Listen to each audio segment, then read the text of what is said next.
ان کو توبہ کس طرح کرنا تھا اس کا علم نہیں تھا۔ اللہ تعالیٰ کہتے ہیں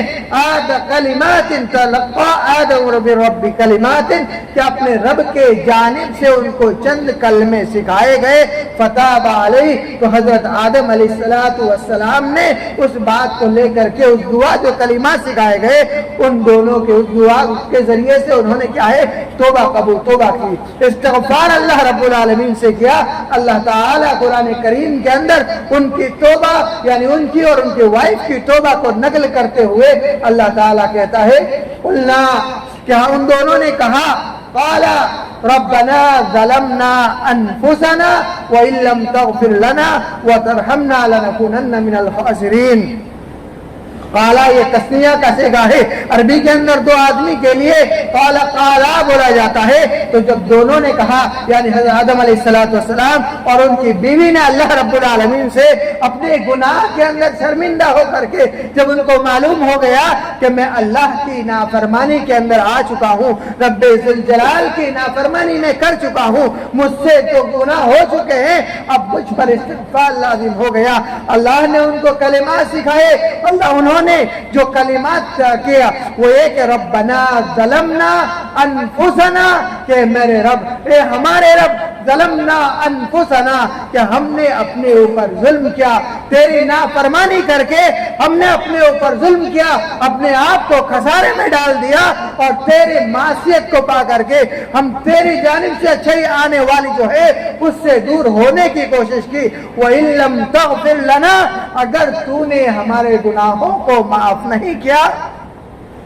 تو ہم خسارے اٹھانے والوں میں سے ہو جائیں گے۔ اور اسی طریقے سے حضرت نوح علیہ السلام نے جب اپنی اولاد کے متعلق سوال کیا، اللہ کے جانب سے جواب آیا کہ لیس من اہلک انہ عمل غیر صالح، کہ تمہارے اہل میں سے نہیں ہے، لہذا ان کے اعمال اچھے نہیں ہیں۔ جب انہیں اپنے گناہ کا احساس ہوا تو وہ بھی اللہ رب العالمین کے جانب انہوں نے اپنا رخ کیا اور اللہ رب العالمین سے توبہ و استغفار کیا، اور اللہ رب العالمین سے کہا قال رب انی اعوذ بک ان اسألک ما لیس لی به علم والا تغفر لی وترحمنی اکن من الخاسرین۔ حضرت نوح علیہ السلام نے اللہ رب العالمین سے کہا کہ اعوذ بک، کہ میں تیری پناہ میں آتا ہوں اس چیز سے جس کا علم نہیں ہے، اسألک ما لیس لی به علم، کہ جس چیز کا علم نہیں ہے اس چیز کے بارے میں تجھ سے سوال کروں۔ جو انہوں نے اس چیز کا علم نہیں تھا کہ وہ ان کے اہل میں سے نہیں ہے کیونکہ وہ مومن نہیں ہے، تو اللہ رب العالمین سے آگے وہ توبہ کرتے ہیں کہ وَإِلَّا تَغْفِرْ لِي، کہ اگر تو میرے گناہوں کو معاف نہیں کرے گا، میرے گناہ کو معاف نہیں کرے گا، وَتَرْحَمْنِي، اور تو مجھ پر رحم نہیں کرے گا، أَكُن مِّنَ الْخَاسِرِينَ، تو میں خسارہ اٹھانے والوں میں سے ہو جاؤں گا۔ اور اسی طریقے سے حضرت یونس علیہ السلام اللہ رب العالمین کے ایک نبی ہیں، وہ اپنے قوم کو دعوت دے رہے ہیں، ان کی قوم کی باتوں کو نہیں مان رہی ہے، ان کو ایک دن غضب آیا، وہ وہاں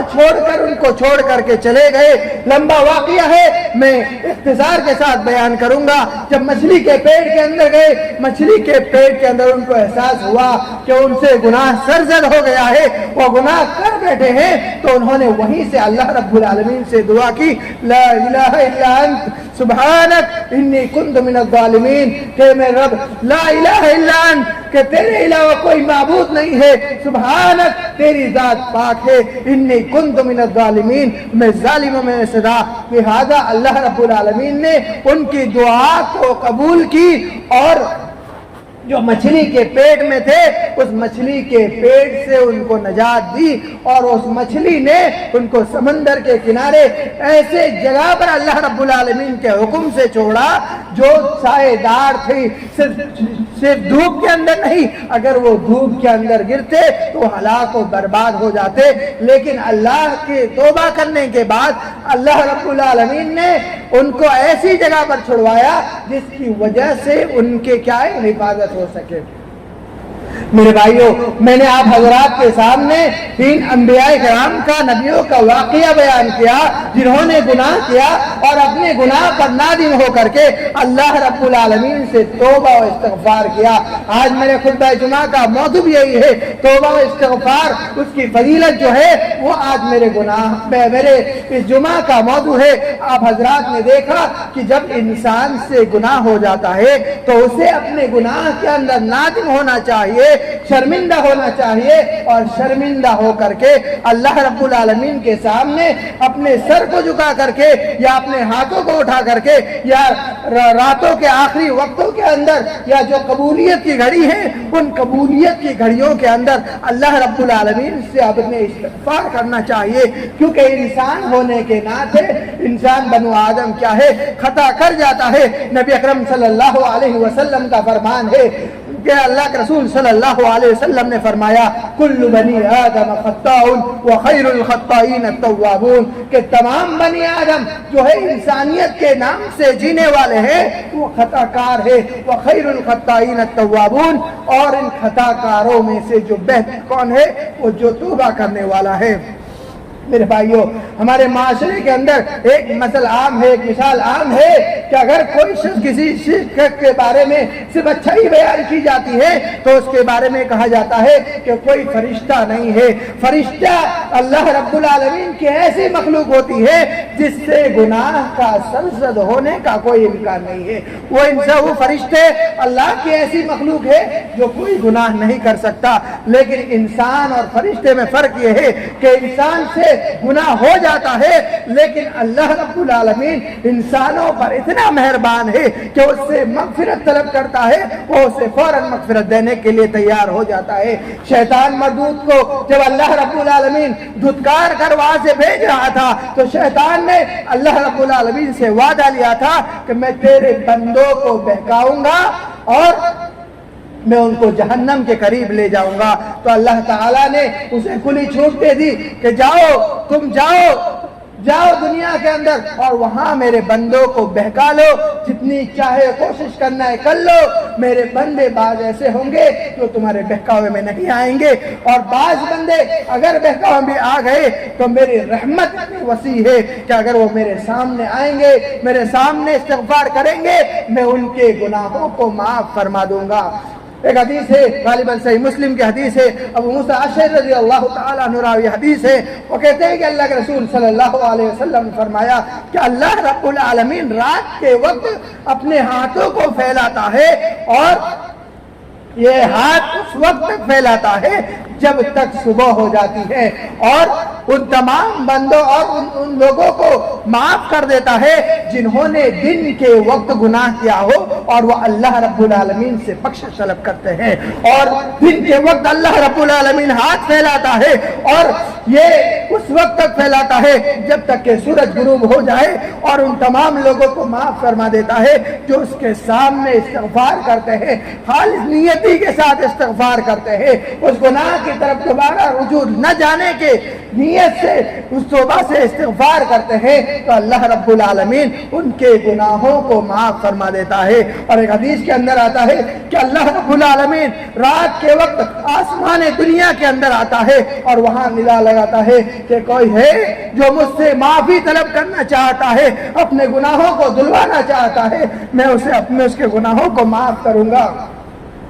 تو ایسے وقت میں جو کوئی بھی اللہ رب العالمین کے سامنے اپنے گناہوں کے اندر شرمندہ ہو کر کے، جب پوری دنیا سو رہی ہے، وہ اکیلا اٹھ کر کے اللہ کے سامنے اپنے ہاتھوں کو پھیلا رہا ہے یا اپنے سروں کو سجدے میں پڑھ کر اللہ رب العالمین سے توبہ استغفار کر رہا ہے، اپنے گناہوں کے اندر شرمندہ ہو رہا ہے، تو اللہ رب العالمین ایسے شخص کے گناہوں کو معاف فرما دیتا ہے، کیونکہ اللہ رب العالمین بندوں کو بے حد محبت کرتا ہے، اس سے بھی زیادہ محبت جتنے ایک ماں اپنے اولاد سے کرتے ہیں۔ جس طریقے سے ایک ماں اپنے اولاد کو ماننے کے بعد اس کو پریشان دیکھ کر کے جس طریقے سے اس کی ممتا ابھر آتی ہے اور اس کے بعد اس کو پچھتاوا ہوتا ہے کہ کاش میں اپنے اولاد کو نہیں مارتی، اور پھر وہ کہتی کہ تو اس گناہ کو نہیں کر، تو یہ کام نہیں کرتا، میں تجھے کہہ رہی تھی کہ تو اس طرف نہ جا، اللہ میں تجھ سے ناراض ہو جاؤں گی، پھر بھی تو اس طرف گیا، لیکن وہ ماں اس کی محبت اتنی زیادہ ہے کہ اس گناہ کے اندر جانے کے باوجود کہ وہ دوبارہ ماں کی طرف لوٹ کر آتا ہے، وہ ماں اسے معاف کر دیتی ہے اور اس کو بوس و کنار کرتی ہے، تو اللہ رب العالمین کی ذات اس سے کہیں زیادہ بندوں کے اوپر مہربان ہے۔ وہ اللہ رب العالمین کی ذات ہے، اس کے سامنے اگر توبہ کی نیت کر لی جائے تو اللہ رب العالمین اس کی توبہ کو قبول کر لیتا ہے۔ وہ بنی اسرائیل کا واقعے کو یاد کیجئے، جو 99 آدمی کا قاتل ہے، وہ جاتا ہے ایک پادری کے ایک آدمی سے ملتا ہے، اس سے پوچھتا ہے کیا اللہ رب العالمین کے وہاں میرے گناہوں کی کوئی تلافی ہے؟ وہ کہتا ہے کہ تو نے اتنے سارے گناہ کیے ہیں، تیری کوئی تلافی نہیں ہے، لہذا اس نے اس کو بھی قتل کر دیا اور اس نے پورے 100 آدمیوں کو قتل کر دیا۔ لہذا ایک آدمی کا قتل کرنا پوری انسانیت کے قتل کے برابر ہے۔ ایک آدمی کو قتل کرنا یہ کیا ہے، اس کے اوپر قصاص لازم ہو جاتا ہے کہ اس شخص کو بھی قتل کر دیا جائے۔ تو اس سے وہ آدمی پھر سے ایک عالم کے پاس جاتا ہے اور ان سے پوچھتا ہے کہ کیا میرے لیے کوئی ایسے سبیل ہے، ایسا راستہ ہے کہ میں اس گناہ سے بچ جاؤں؟ تو وہ شخص کہتا ہے، جو صاحب علم تھا، وہ کہتا ہے کہ تم ایسی اللہ رب العالمین اور تمہارے درمیان کوئی چیز حائل نہیں ہے، رب ذوالجلال کے سامنے اپنے آپ کو پیش کرو، اپنے گناہوں کا اقرار کرو اور اللہ سے معافی طلبی کرو، اللہ رب العالمین تمہارے گناہوں کو معاف فرما دیتا ہے۔ تب وہ اور ان سے ساتھ یہ بھی کہا کہ گنہگاروں کی بستی ہے، یہاں سے دور جو نیکوکار لوگوں کی بستی ہے وہاں چلے جانا۔ جب وہ وہاں جانے لگا، اس بندے کے راستے کے اندر موت ہو گئی۔ وہاں پر اس کی روح لینے کے لیے اچھے فرشتے بھی آئے، اور جو برے لوگوں کی روح لینے آتے ہیں، جو کالے تاج کے اندر لینے آتے ہیں، اور اچھے فرشتے اچھے آدمی کی روح لینے کے لیے خوشبو لگا کر فرشتے آتے ہیں، تو دونوں فرشتے آئے، آپس میں جھگڑنے لگے۔ پھر اللہ رب العالمین کی جانب سے ان کو حکم ہوا کہ وہ زمین ناپی جائے، جس زمین کے قریب ہوگا اس کو وہ فرشتے لے جائیں گے۔ اگر اچھے لوگوں کی بستی کے قریب یہ ہوا تو پھر اس کو اچھے لوگوں کی روح لینے والے فرشتے لے جائیں گے، اور اگر خراب لوگوں کی بستی کی طرف ہوگا تو اس کو خراب جو روح لے جانے والے ہیں اس فرشتے اس کو لے جائیں گے۔ لہذا زمین ناپی گئی اور اس کی جو زمین تھی وہ اچھے لوگوں کے زیادہ قریب نکلی، لہذا اللہ رب العالمین نے اس بندے کو معاف فرما دیا۔ لہذا ذرا دیکھیے اس مثال کے اندر، ذرا غور کیجئے، کتنا سمجھنے والی بات ہے۔ آج ہم گناہوں پر گناہ کرتے جاتے ہیں، دن دوگنی رات چوگنی ہم گناہوں پر گناہ کرتے جاتے ہیں۔ ہماری صبح ہوتی ہے گناہ کے ساتھ ہوتی ہے، ہماری شام ہوتی ہے گناہوں کے ساتھ ہوتی ہے، جب استغفار کا وقت آتا ہے، رات کے آدھا وقت ہوتا ہے، تب بھی ہم گناہ کے اوپر جاتے ہیں۔ ہمارے دلوں کے اندر اللہ رب العالمین کا ڈر نہیں ہے، استغفار کی کوئی نیت نہیں ہے۔ اللہ رب العالمین کی ذات کیا ہے، ہم اس ذات کو بھولا بیٹھے ہیں، اور پھر بھی ہم اللہ رب العالمین کی ذات، مسلمان ہونے کے ناطے اللہ رب العالمین کا ڈر ہمارے دل کے اندر نہیں ہے۔ اس آدمی سے جو 99 آدمیوں کا قاتل ہے، ذرا سبق لیجئے کہ انہوں نے اپنے دل کے اندر توبہ کی نیت کی، وہ ابھی توبہ نہیں کی ہے، توبہ کرنے والا ہے، نیک لوگوں کی بستی کے قریب اللہ رب العالمین نے اس کو کر دیا۔ لہذا اللہ رب العالمین نے اس کی توبہ کرنے کی نیت کی وجہ سے اور اس کے اندر ندامت کے آنے کی وجہ سے اللہ رب العالمین نے اس شخص کو معاف فرما دیا۔ نبی اکرم صلی اللہ علیہ وسلم نے فرمایا کہ جو ندامت کرتا ہے، جو شرمندہ ہوتا ہے اپنے گناہوں سے، تو وہ شخص کیا ہے، اسے اللہ رب العالمین معاف کر دیتا ہے۔ میرے بھائیوں، یہ انسانی زندگی ہے، اس انسانی زندگی کے اندر گناہ ہو جاتا ہے، انسان گناہوں کا پتلا ہے، لہذا اللہ رب العالمین کے سامنے اپنے آپ کو جھکائیں۔ اگر ہم نہیں جھکا پا رہے ہیں، اپنے اندر شرم محسوس کر رہے ہیں کہ ہم مسجدوں کے اندر اللہ کے سامنے یا رات کے آدھے وقت کے اندر ہم اپنے ہاتھوں کو اٹھائے، 2 رکعت نوافل پڑھ کے اللہ رب العالمین کے سامنے سجدہ ریز ہو کر کے اس سے توبہ استغفار کرے، تو میرے بھائیوں ہمیں اپنے ایمان کا جائزہ لینا چاہیے، کیونکہ جو ایک تکبر انسان کے اندر ہوتا ہے وہ شیطان کے اندر، تو شیطان کے اس تکبر نے اس کو گناہ کرنے کے اوپر مجبور کر دیا اور ہمیشہ ہمیشہ کے لیے وہ اللہ رب العالمین کے عذاب کا مستحق ہو گیا۔ اگر ہمارے اندر یہ صفت پیدا ہو گئی کہ ہم اپنے آپ کو اللہ رب العالمین کے سامنے پیش نہیں کر پا رہے ہیں، استغفار کی طرف اپنے آپ کو نہیں بڑھا پا رہے ہیں، جبکہ اس کے بہت زیادہ فوائد ہیں، ہم اپنے پریشانیوں میں جوجھ رہے ہیں اور ہم اپنے گناہوں کی طرف آگے بڑھ رہے ہیں، پھر بھی ہم استغفار نہیں کر رہے ہیں، تو میرے بھائیوں ہمیں استغفار اپنے ایمان کا جائزہ لینا چاہیے، کیونکہ استغفار ایک ایسی چیز ہے جس کے بارے میں اللہ رب العالمین نے قرآن کریم کے اندر جگہ جگہ کہا ہے کہ آپ استغفار کیجئے، استغفار کیجئے۔ اللہ تعالی سورہ غافر کے اندر ارشاد فرماتا ہے غافر الذنب وقابل التوب شدید العقاب ذی الطول لا الہ الا هو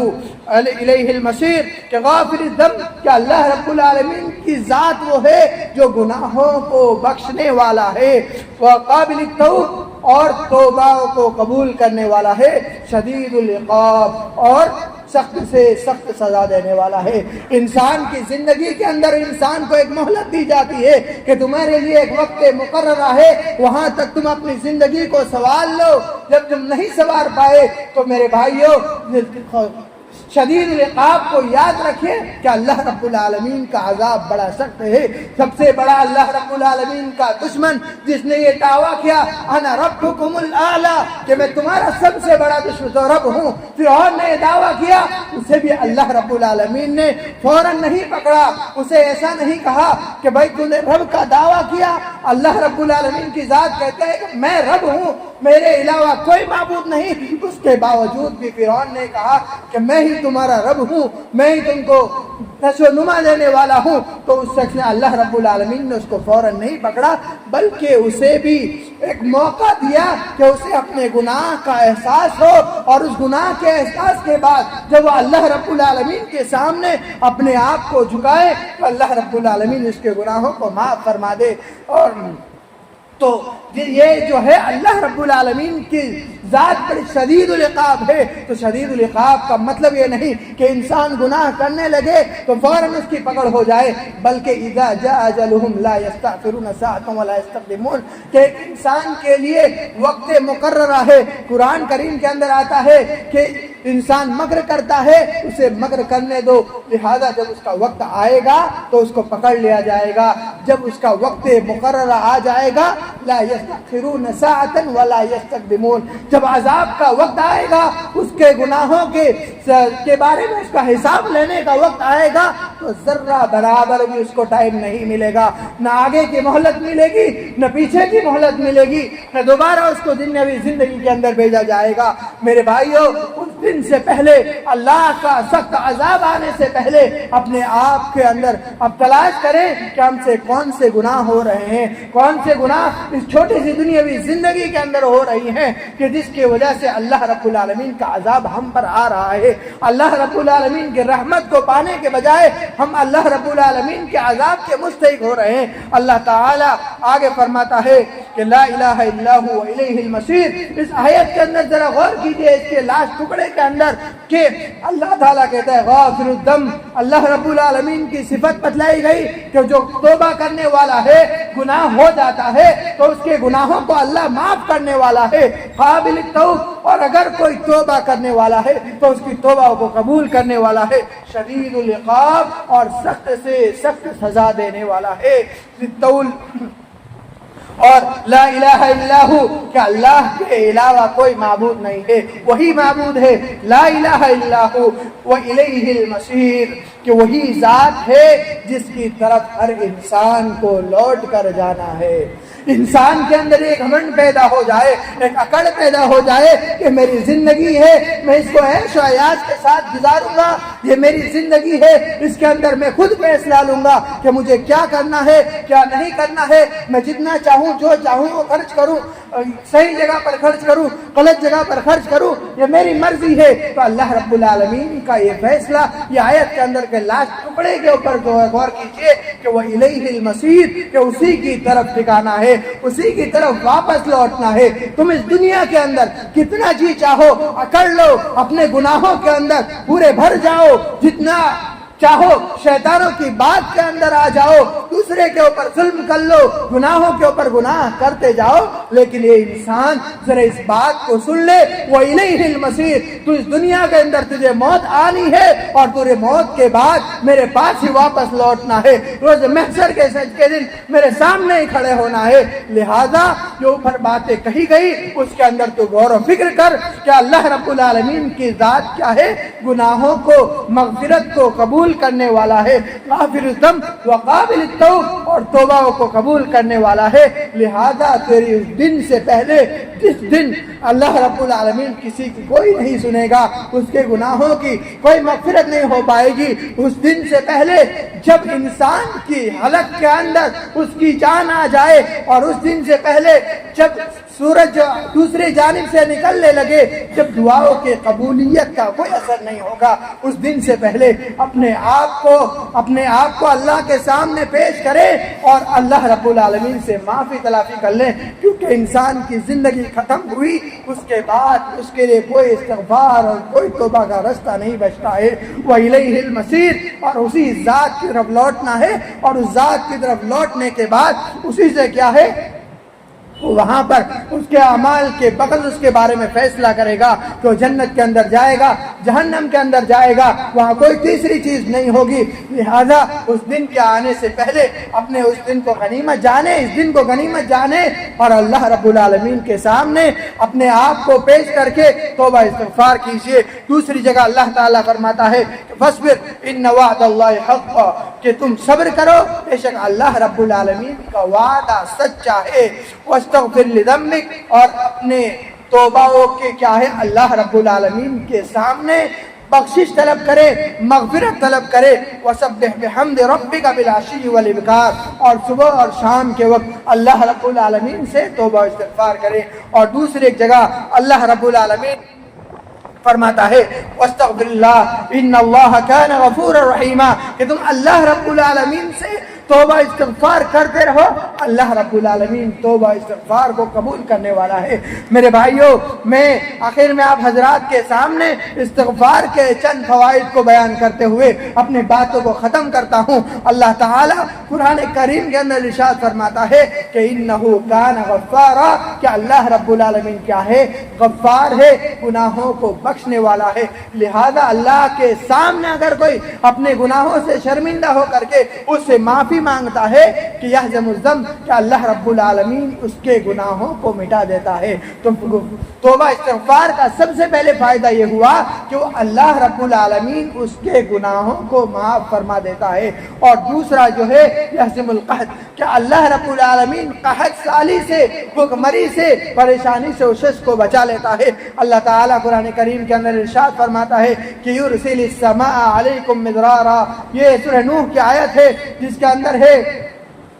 کے اندر استغفار کے لیے کہا گیا ہے کہ آپ استغفار کیجئے. وَقُلْتُ اسْتَغْفِرُوا رَبَّكُمْ إِنَّهُ كَانَ غَفَّارًا يُرْسِلِ السَّمَاءَ عَلَيْكُمْ مِدْرَارًا, کہ آسمانوں کو تم پر برستا ہوا چھوڑے گا, یعنی آسمانوں کے ذریعے سے رحمت والی بارش نازل کرے گا, جس کے ذریعے سے تمہاری زمینوں کے اندر سے ایسے غلہ جات اگیں گے جس کے ذریعے سے تم کبھی بھی مایوس نہیں ہو پائیں گے, اور کبھی بھی تم اپنے آپ کو بھوک مری کے اندر نہیں پاؤ گے. اللہ رب العالمین استغفار کا دوسرا فائدہ یہ بتلا رہا ہے کہ تمہیں قحط سالی سے, بھوک مری سے بچا لیا جائے گا. اور اس کے علاوہ دوسرا جو فائدہ ہے, تیسرا فائدہ وہ یہ کہ اللہ رب العالمین فقر و فاقہ سے, استغفار سے بچاتا ہے. اور چوتھا فائدہ یہ ہے کہ جو بانجھ پن ہے, جس کا اولاد نہیں ہوتی ہے, جو مایوس ہو جاتا ہے کہ اس کا اولاد نہیں ہو رہی ہے, کروڑوں کی دوائی کر رہا ہے, سالوں سے دوائی کر رہا ہے, اس کے باوجود بھی اس کا کیا ہے, اولاد نہیں ہو رہی ہے, تو اللہ رب العالمین اسی سورہ نوح کے اندر ارشاد فرماتا ہے کہ وَيُمْدِدْكُمْ بِأَمْوَالٍ وَبَنِينَ کہ اللہ رب العالمین جو استغفار کرے گا، اس سے سچے دل سے توبہ کرے گا، دوبارہ گناہوں کی طرف نہ لوٹنے کے نیت سے توبہ کرے گا، بِأَمْوَالٍ وَبَنِينَ تو اس کی مدد اللہ رب العالمین مالوں کے ذریعے سے کرے گا۔ آج ہم مال و دولت کے لیے پریشان ہیں، ہر چیز ہم مال و دولت کے لیے جھونکنے کے لیے تیار ہیں، اللہ رب العالمین کی نافرمانی کے لیے بھی تیار ہو جاتے ہیں، تو اللہ رب العالمین خود کہتا ہے کہ تمہیں میری نافرمانی کرنے کی ضرورت نہیں ہے، میری ذات ہی تم کو رزق دیتی ہے، صبح کے وقت تمہارے رزق لکھ دیا گیا ہے، تمہارے پیدا ہونے سے پہلے ہی اللہ رب العالمین نے یہ لکھ دیا ہے تمہیں کتنا رزق ملنے والا ہے، لہذا تم اپنے آپ کو صرف رزق کی طرف قائل مت کرو بلکہ میری طرف قائل کرو، کیونکہ میری ذات ہے وہی تمہیں رزق دے گی۔ اور اس آیت کے اندر جو استغفار کے فوائد میں سے ایک فائدہ یہ بتلا رہا ہے کہ وَيُمْدِدْكُمْ بِأَمْوَالٍ کہ اللہ رب العالمین مال دے کر کے استغفار کرنے کی وجہ سے یمددکم آپ کی مدد کرے گا، وَبَنِينَ اور اولاد عطا کر کے جس کی وجہ سے آپ پریشان حال ہو جاتے ہیں، اور آخر ایسا وقت آ جاتا ہے کہ ہم اپنے آپ کو ایسی جگہ لے جاتے ہیں جہاں لے جانا اللہ رب العالمین کو ناراض کر دیتا ہے، صرف اس لیے کہ ہمیں ایک اولاد حاصل ہو جائے، ایک بچہ حاصل ہو جائے، ہم نے اپنی پوری زندگی ایک اولاد کی خاطر جو برباد کر دی اور اللہ رب العالمین سے شرک کر بیٹھتے ہیں۔ لیکن ہمارے مسئلے کا حل یہی ہے کہ ہم اللہ سے استغفار طلب کریں، اللہ رب العالمین ہمارے گناہوں کو معاف کر دے گا اور ہمارے مال کے ذریعے سے اور اولاد کے ذریعے سے بھی ہماری مدد کرے گا۔ اور آگے ہے کہ جو ضعف اور کمزوری انسانوں کے اندر آتی ہے، جو مسلمانوں کے اندر کمزوری ہے، وہ استغفار کرنے کی وجہ سے اس کے ایمان کا حال یہ ہو جائے گا کہ وہ اللہ کے سوا کسی دوسرے کا اس کے دل کے اندر خوف نہیں ہوگا، صرف ڈرے گا تو اللہ رب العالمین سے ڈرے گا، دنیا کی ہر چنوتیوں کو پار کرے گا، صرف اللہ رب العالمین کے اوپر وشواس، اس کے اوپر بھروسہ اور اس کا ڈر کی وجہ سے وہ دنیا کے تمام چنوتیوں کو پار کرے گا۔ وَيَزِدْكُمْ قُوَّةً إِلَىٰ قُوَّتِكُمْ اللہ تعالیٰ قرآن کا فرماتا ہے کہ اللہ کی ذات جب تم اسے استغفار کرو گے تو تمہاری قوت کے اندر اور اضافہ کرے گا، قوتاً الی قوتکم تمہاری قوت سے بھی زیادہ بڑھ کر تم کو قوت دے گا، اور یہ جو ہے وہ اللہ رب العالمین کی ہے، اس توبہ کرنے کی وجہ سے اللہ رب العالمین نجات دے گا، تمام گناہوں سے نجات دے گا، اور دنیاوی جو شیاطین کے وساوس ہے اس سے بھی انسانوں کو نجات دے گا۔ وَاسْتَغْفِرُوا رَبَّكُمْ ثُمَّ تُوبُوا إِلَيْهِ ان ربی رحیم ودود کہ تم اپنے رب سے کیا ہے استغفار کرو، ثم توبوا الیہ اور پھر اس کی طرف رجوع کرو، استغفار کرتے ہوئے اس کی طرف رجوع کرو۔ ان ربی رحیم ودود کہ اللہ رب العالمین کی ذات رحمت والی ہے اور بہت ہی زیادہ محبت کرنے والی ہے۔ میرے بھائیوں، اللہ کے رسول صلی اللہ علیہ وسلم کا معمول جبکہ وہ ان کی ذات ایسی تھی کہ اللہ رب العالمین نے ان کے گناہوں کو پہلے ہی بخش دیا تھا، پھر بھی اس کے باوجود بھی وہ اللہ رب العالمین سے کیا ہے وہ دن اور رات کے اندر 70 سے 100 مرتبہ استغفار کیا کرتے تھے۔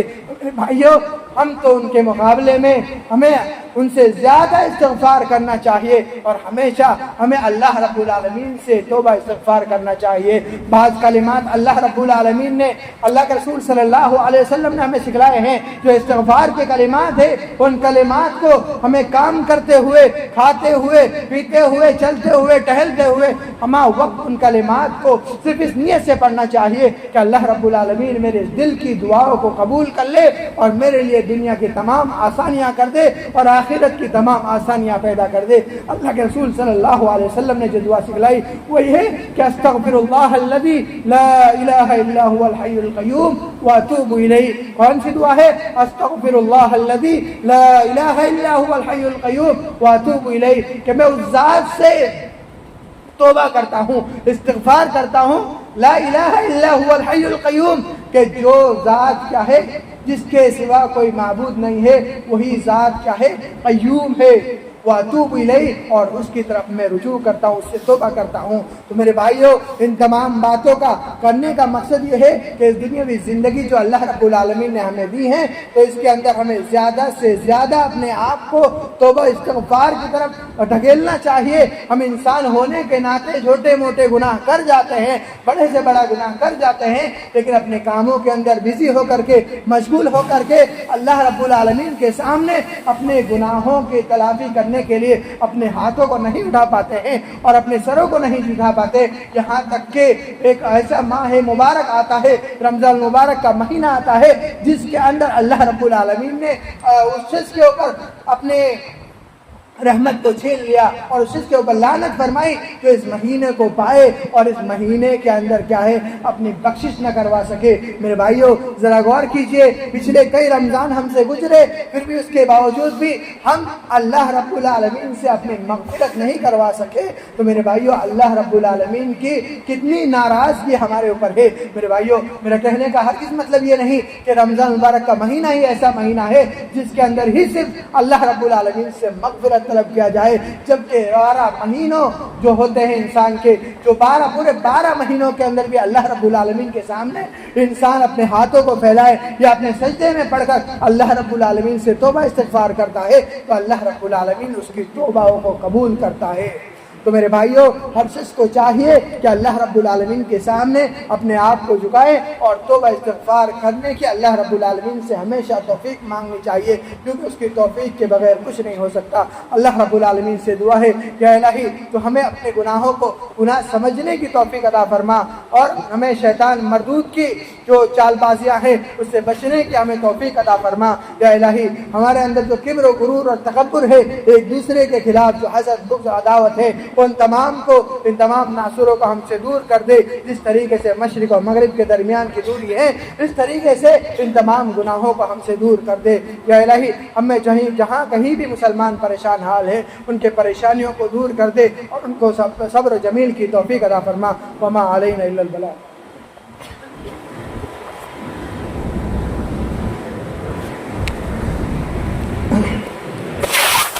إن الحمد لله نحمده ونستعينه ونستغفره ونؤمن به ونتوكل عليه ونعوذ بالله من شرور أنفسنا ومن سيئات أعمالنا، من يهده الله فلا مضل له ومن يضلل فلا هادي له، وأشهد أن لا إله إلا الله وحده لا شريك له، وأشهد أن محمدا عبده ورسوله، أما بعد. إن الله وملائكته يصلون على النبي يا أيها الذين آمنوا صلوا عليه وسلموا تسليما. اللهم صل على محمد وعلى آل محمد كما صليت على إبراهيم وعلى آل إبراهيم إنك حميد مجيد. اللهم بارك على محمد وعلى آل محمد كما باركت على إبراهيم وعلى آل إبراهيم إنك حميد مجيد. عباد الله رحمني ورحمكم الله، إن الله يأمر بالعدل والإحسان وإيتاء ذي القربى وينهى عن الفحشاء والمنكر والبغي يعظكم لعلكم تذكرون. واذكروا الله يذكركم وادعوه يستجب لكم ولذكر الله تعالى أكبر والله يعلم ما تصنعون. أقيموا الصلاة.